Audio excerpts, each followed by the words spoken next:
All right, well, we're about to have one heck of a day working ground.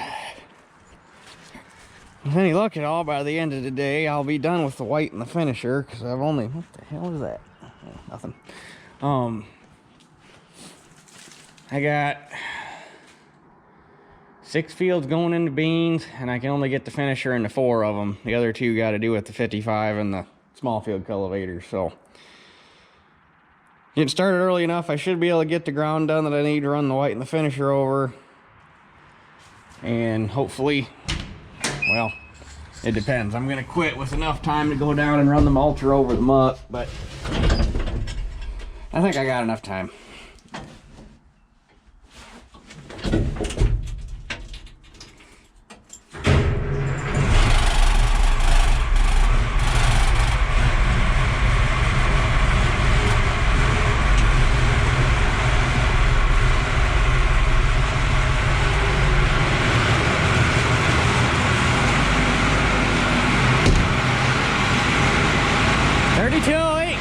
If they crank, they'll start. Because it's a nice brisk 32 degrees out right now. But it's supposed to get up to 60 today, 65 tomorrow, I think 68 Friday, and we're into the 70s by the weekend. So we're on the uphill slide from here. But I'm gonna get this little patch first, then I got a piece over by my house. And then once I get that done, I gotta swing past my house, grab Teeter, take her over to Mom and Dad's, get the house or get the field done behind Mom and Dad's, and then I got one more over on the other side of Mom and Dad's. So hopefully get all that done. I'm getting started at a decent time this time.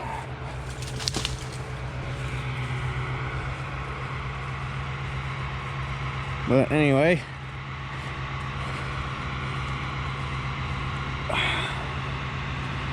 let the white warm up for a minute, grab the finisher, and start working some dirt. Alrighty, here we go.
cinders.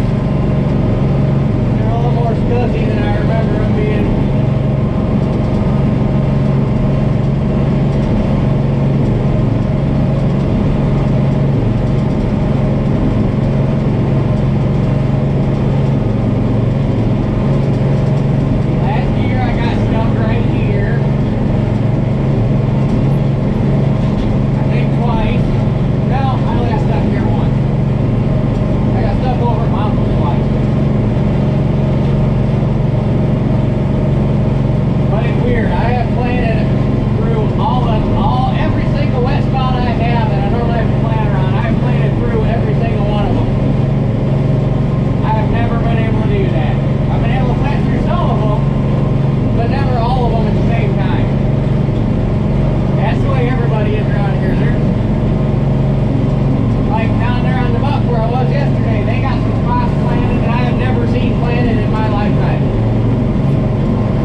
There's one done. Look at the mist rolling out of it. Is the, I don't know if it's showing up on it. It kind of looks like it's showing up on camera. That mist coming out of it as the moisture is coming out of the ground. But anyway, on to the next one. And round two.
up incredibly nice. I am very satisfied.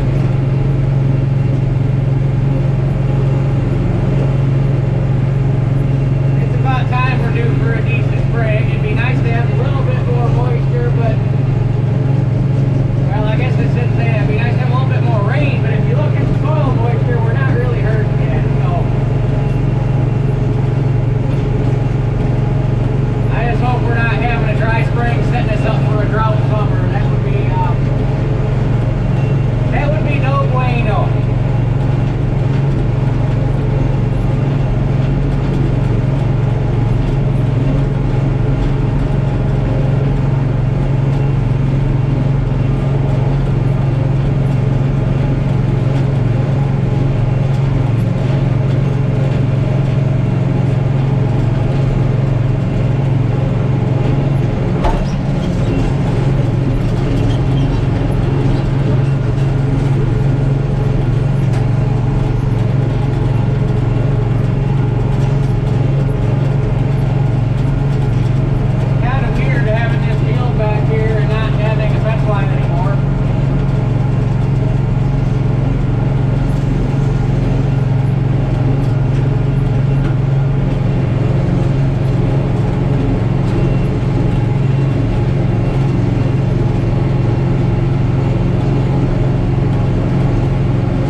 And there's another one done.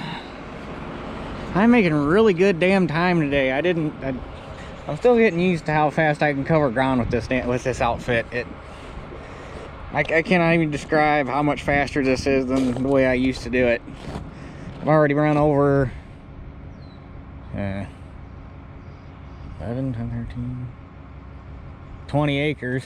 Because I'm betting now that I got that fence row out and I'm farming all the way over, I bet this is probably a full 7 acres now. So I've already run over 20 acres, and that's with probably close to an hour on the road. And not to mention the fold, unfold, set your locks, take your locks off, all that crap. So I mean, I'm making really damn good time. And the last field I go to is nice and big, so you spend more time working ground and less time turning, so that's going to get covered pretty quick too. So, but I'm going to go get something to drink real quick before I take off, and we'll head to the last one and then come back and switch tractors. All right, here we are. I already got a chunk on the other side of the fence line done. I almost got stuck over there, not doing a spot that's actually part of the, well, it's part of the field, but it's a wet spot that I normally can't farm through, right on the edge of the field. Right back here. And you know the little angel on your shoulder that's normally telling you don't go through that wet spot, it's gonna be soft. Well, I was like, it's dry as hell and I'll farm through every other wet spot I got, let's try this. And I ignored the little angel on my shoulder, and rather than sneak into it a little bit at a time, I decided to drive right through the center of it. It was still a little soft in there, but didn't get stuck, so that's what counts.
white and the finisher are done for the spring.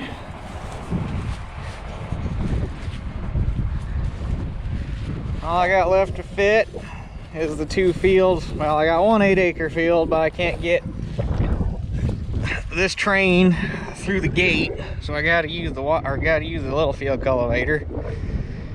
And I got a little 2-acre piece that I could get that into just fine, but nah, it's too tight and you can't. You spend more time turning and you'd spin in a circle and you'd be done, but nah, it's easier with a little field cultivator. But this laid down nice. This is one of the fields I moll boarded. So should have plenty of green ground to plant come probably. Might be able to start tomorrow afternoon depending on how quick I get done planting the muck. But anyway, go home, park this thing, grab the 19. Well, first park this thing, let Teeter out to go potty, make sure she's taken care of, and then grab the 19 and the mulcher, head on down to the muck. All right, we'll see if she pulls it. I don't see why it won't, but anybody that's ever run a column mulcher knows they're deceiving. They pull really damn hard. So, but I got the tines set where they're basically just not doing anything, but I put them down just because basically. So hopefully I can haul ass, we'll see.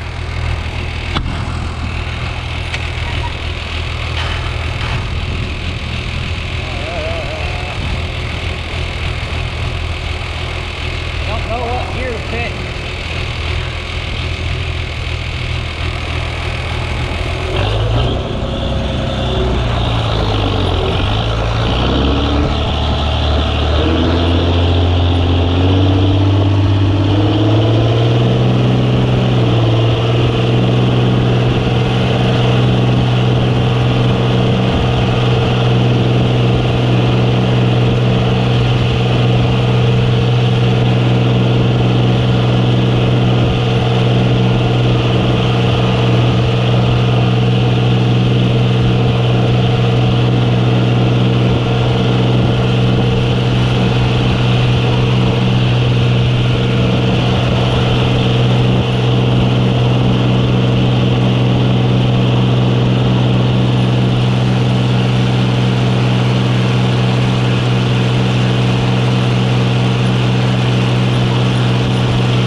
Honestly, that's pulling easier down here than I thought it would.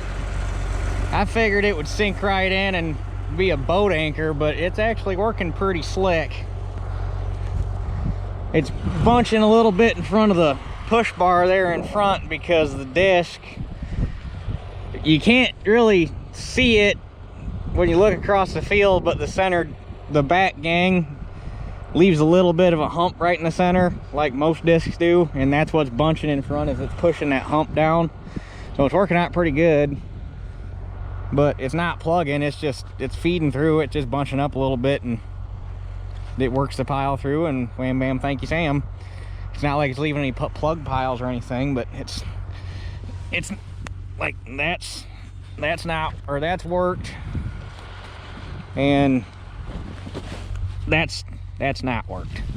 So worked, not worked. So it's firming it up quite a bit, and I'm running in fifth direct, which is 7 miles an hour. It's got enough ass I could probably jump up to fifth over, but so I want to say it's like 8.5 or 9, which is a little excessive. I mean, color mulchers don't really have a speed limit. You could basically pull them as fast as you got the horsepower for, but that's pretty excessive for a finishing tool. So I think I'm just gonna stick where I'm at.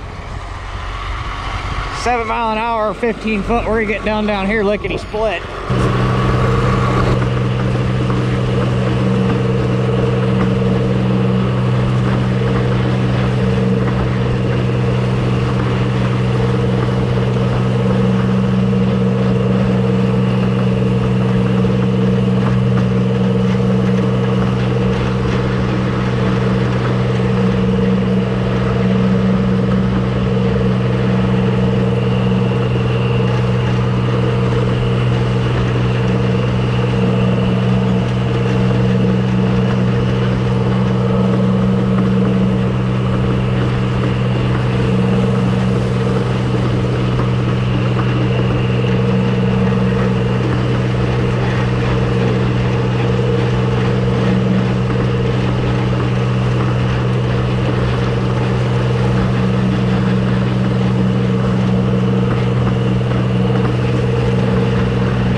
Well, I tell you what, never in a million years would I guess that the perfect finishing tool for down here of everything I got would have been that heavy bastard. But damn, that makes it nice down here. Like, you could tell a difference from, like, I worked it at an angle, so I had point rows, so there were spots where I was driving over the stuff I had already packed down. And when I was into the stuff that was fluffed up, you could feel the ass end of the tractor like set down and pull. And the minute you drove up out of the fluff on top of what I had already packed down, you could feel the tractor stand back up, and it came off the governor and was just like running like normal. Like, huge difference. So I think that's going to put us leaps and bounds ahead of how I did this last year. So I'm probably still going to pick the planter units up just a hair, because obviously it's still going to be a lot fluffier than clay, but I think we're in pretty good shape. So It's a little damp yet. We're gonna be going into some moisture. And with the rain, it's actually, of course it's black dirt, so it's gonna be warm, but it's actually pretty damn warm. So this will be tomorrow's project, is to get this in the ground. Hopefully get this done early afternoon, and possibly start putting, or get the field of beans planted behind Mom and Dad's would be ideal to get a jump start on that. But we'll just see how it plays out. So anyway, I'm gonna head home and get some stuff put away. My packer's all full of muck. Yeah, not really. And there's some in there, but so I guess that's it for this one. We'll catch you guys on the next one.